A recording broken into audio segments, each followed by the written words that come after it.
Hello there, boys and girls in the Minecraft universe. Centronet here with another tutorial on the channel. Today, we're going to make an awesome super smelter that fits in one chunk and it absolutely cranks through material. Let's go ahead and dive right into the tutorial. Alright, so first up, let me go ahead and show you guys the build. So this thing has 30 furnaces. Furni, I don't know what the word you're supposed to use is, but this thing is absolutely awesome. It does use minecarts to get your fuel and your items that you want to smelt over through the array. It distributes it very evenly, and it is lag friendly and works great on servers and realms. This thing is great. Like I said, it fits in one chunk, so you don't have to worry about entities unloading, things like minecarts. So this thing is great. Let's go ahead and dive right into it.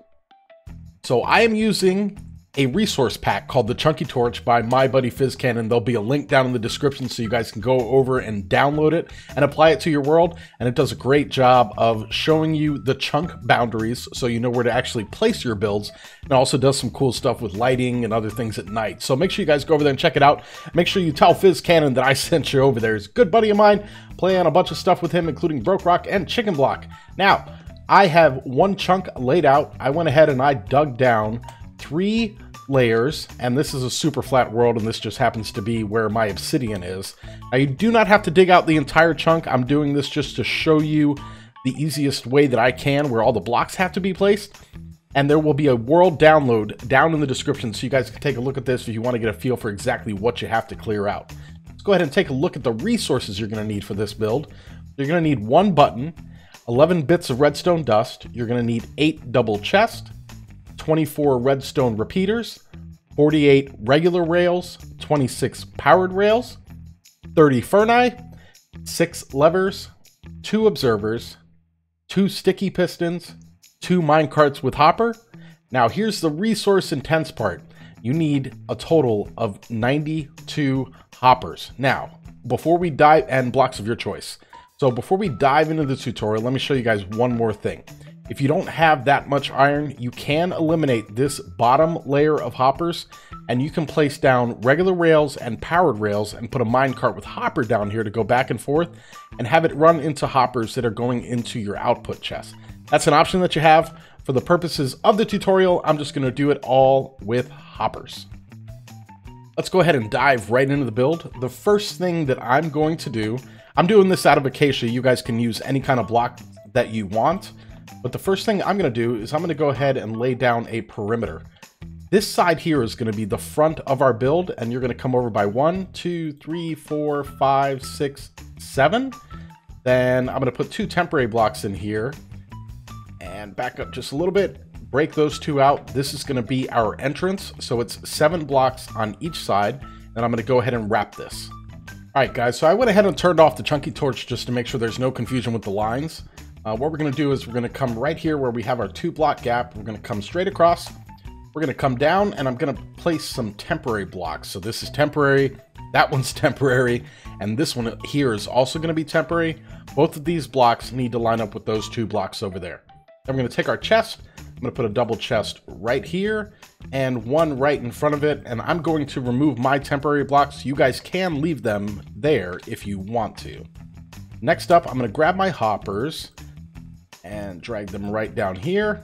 I'm going to put a hopper going into the top of each one of these chests. Make sure they're not angled in any way. You want them going directly down. And then from here, we're going to go 1, 2, 3, 4, and 5. And then we're going to go over to the other side and do the same thing. Now from here, we're going to go over 10. And I'm going to do the same thing on the other side. Okay, once you have all of your hoppers down, you're going to go ahead and place furnaces on top of 10 on this side, 10 on this side, and then do the same thing on the other side. Okay, now we have our furnaces in, so what you're going to do next is you're going to go to the back side of every furnace that you have, and also to the top, and put a furnace in the back and 1 in the top of each one of the 30 that we have in the array. All right, it's really looking good so far. Next up, you're going to take your blocks of choice, go ahead and stick 1 right here above that hopper, 1 next to it, and then 2 more right here. So we're basically making a box over here in the corner. Do the same thing on this side. Then we're going to swing around to the front, Again, this is our entrance. We're going to bring this back by 1, this back by 1, and then we're going to bring this up by 1, 2, 3. Do the same thing on this side, 1, 2, 3, just like that. Then we're going to come over and on this side, bring blocks in front of this hopper line up by 2, and then bring it all the way over to the wall that we just put in. Now over on the other side, we're going to do it a little bit different. We're going to come right here. We're going to put a block right there next to the hopper line. Put 1 block above that. Then it is this line here that we're going to bring forward and bring all the way over to the wall. This is what we're ending up with. So there will be a line of minecarts here that is going to come all the way over. This top line right here, we're going to go ahead and block it just like we did over on the other side, so that the lines never cross or never end at the same point. All right, next up, we're going to start placing our rails down. So I'm going to come right over here to the left side. I'm going to go ahead and place a powered rail right here, then regular rails all the way over to the end. Now we're going to swing around the corner, go ahead and place 2 powered rails just like that. Then we're going to switch over to regular rails until we get 3 blocks away from the edge. So that's 1, 2, 3 right there. And you're going to place powered rails, 2 of them just like that. Place a regular rail, words, hello. And then we're going to do 2 more powered rails once we get around the corner. Regular rails over until we get 3 blocks from the edge. It's the same pattern all the way around. And we're going to do 2 powered rails just like that. A regular rail in the corner, 2 powered rails, and then regular rails on over until we get to our little wall. Then we're going to place 2 powered rails just like that. And that is the first layer done. That is the fuel input line. Now we're going to go ahead and we're going to get our rail down for the stuff that we're actually going to be smelting. You do want to start this from the left side. It's the easiest way to do it so you don't have to deal with the rails moving around and acting all goofy. We are going to start with 2 rails, 2 powered rails, and then do regular rails. And it is the same pattern as what we did down on the bottom. So 3 away from the edge. I forgot to put wood planks. So your blocks of choice, you want to make sure that they're in these corners. Sorry for missing that before, but I'm glad we caught it. So same pattern. We're going to do 2. We're going to do regular rail in the corner and then do powered rails for 2, and then go ahead and keep going all the way around. All right, so once you get around to this side, we're going to do regular rail, and then on the last 2 hoppers on the top row, we're going to do powered rail, powered rail. That's what I was afraid of. So if you start to have issues with the rails like that, go ahead and put a regular rail here or a powered rail right there. And if it does it again, then force it to do it the right way, just like that. Put a powered rail over there in the corner and then make all of these regular rails. Important thing is you don't want these to connect. Only the rails that are on top of those hoppers need to be powered. And then obviously our other one over here, so that when it bumps up against the wall, it gets kicked back over. Now we're going to grab some blocks of our choice. We're going to place one right here on top of that powered rail. One right there on top of that powered rail. One right there on top of that powered rail. One right there on top of that powered rail, if I can back up. Same thing there. And then one more right here. Now we're going to grab our levers and power a lever on each one of these. These are not going to lock the hoppers. They are just going to power our rails for us so that we can get our minecart around. So there's 6 of those in total. And then we're not doing anything over here yet or anything over here. And that is actually laying all of our rails down done. Let's go ahead and work on the timer and the mechanism that's going to power the system that shoots our minecarts back and forth. All right, so now it's time to start working on the system that is going to release and power our minecarts. The first thing that we're going to do is we're going to take some blocks of our choice. We're going to have 2 come out directly in front of that powered rail. On this side, actually bring it down. This block can be temporary. The important thing is to have 1 come out here and then have 1 come out right in front of it. Then I'm going to grab my redstone dust. I'm going to stick redstone dust there and there. And we finally get to break out our repeaters. They were already in my hotbar. The 1 redstone repeater there, go ahead and throw that on 4 ticks, and a redstone repeater right here, throw it on 4 ticks. Now we're going to go ahead and swoop on down. I'm going to get those chests out of my way. So right under here, what we're going to do is we're going to place a sticky piston just like that. Let's make sure I'm lined up correctly. Place a block of your choice on top of it, and then go ahead and place an observer facing into it just like that. Now we're going to come over here under this one and do the exact same thing. So you've got your sticky piston, you've got a block of choice, and then you have your observer looking straight down into it. So far so good, I think so.